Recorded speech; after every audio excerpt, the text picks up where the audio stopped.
रतन टाटा जी आज इस दुनिया में नहीं रहे। जी हाँ, कल यानी 9 अक्टूबर 2024 को उनका देहांत हो गया और उम्र भी हो गई थी, स्वास्थ्य भी ठीक नहीं था।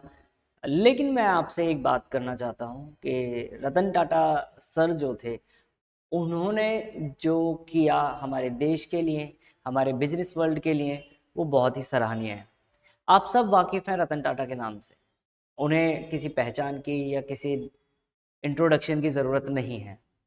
ऐसी कोई चीज़ नहीं है या ऐसा कोई सेक्टर नहीं है जिसके अंदर टाटा कंपनी का कोई शेयरिंग नहीं रही या उनका उसमें वेंचर ना रहा हो।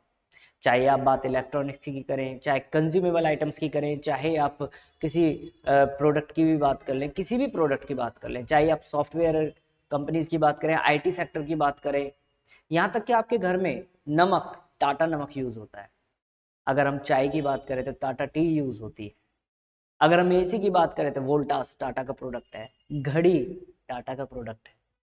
तो ना जाने ऐसे कितना, सुई से लेकर के अगर मैं कहूँ जहाज तक टाटा कंपनी का है।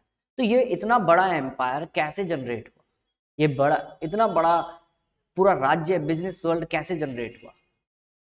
ये थी रतन टाटा की बड़ी सोच, बड़े विचार।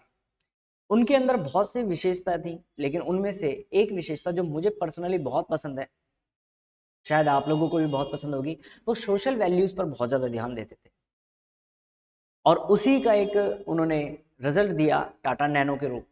जी हाँ, लकटकिया जो गाड़ी आई टाटा नैनो, वो उन्होंने इसी विचार से बनाई थी कि एक फैमिली जो एक लोअर मिडिल क्लास फैमिली है, जो बाइक पर, स्कूटी पर, स्कूटर पर अपने बच्चे के साथ घूम रही है, बारिश में भीग रही है, गर्म हवाओं में निकल रही है, उन्हें कैसे भी करके एक ऐसी छोटी कार दे दी जाए, बजट फ्रेंडली दे दी जाए, कि वो अपने बच्चे को, अपनी फैमिली को लेकर के जा सके। और एक लोअर मिडिल क्लास फैमिली का जो सपना होता है एक कार का, वो उन्होंने पूरा करके दिखाया। जी हाँ दोस्तों, आप सब वाकिफ है टाटा नैनो से।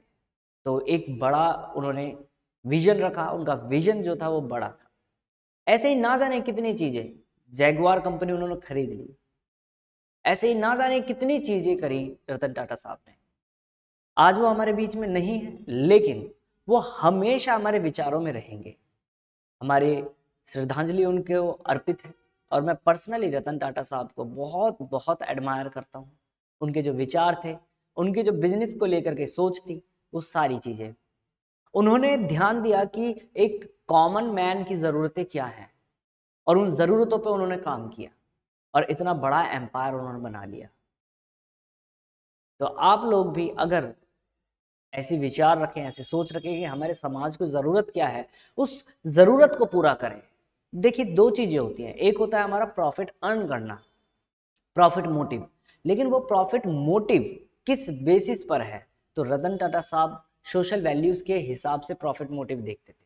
वो देखते थे कि समाज को जरूरत क्या है। ऑटोमेटिकली यार चीजें देखो, डिमांड और सप्लाई एक बेसिक सा नियम है बिजनेस का, इकोनॉमिक्स का। जहां पर डिमांड होगी वहां पर अगर आप सप्लाई करेंगे, ठीक सी बात है, ऑब्वियस सी बात है कि आपका जो प्राइस है वो हमेशा हाई रहेगा। क्लियर है कि नहीं है? आपकी डिमांड हमेशा जनरेट रहेगी मार्केट में, लॉन्ग रन प्रोसेस रहेगा, लॉन्ग टर्म में आप काम कर पाएंगे। अब बिजनेस लॉन्ग रन में ही चलता है दोस्तों, कभी शॉर्ट रन में नहीं चलता। ये रतन टाटा साहब की सोच थी। मैं आपसे पर्सनली चाहूंगा कि रतन टाटा साहब के बारे में जरूर एक बार पढ़ें। वेबसाइट पर जाएं, गूगल पर जाएं, गूगल करें, रतन टाटा साहब के बारे में एक बार उनकी लाइफ के बारे में ज़रूर पढ़ें कि कितना स्ट्रगल किया। आई होप आपको बहुत पसंद आएगा और आपको उससे प्रेरणा भी मिलेगी। Thank you so much for watching this video and keep learning.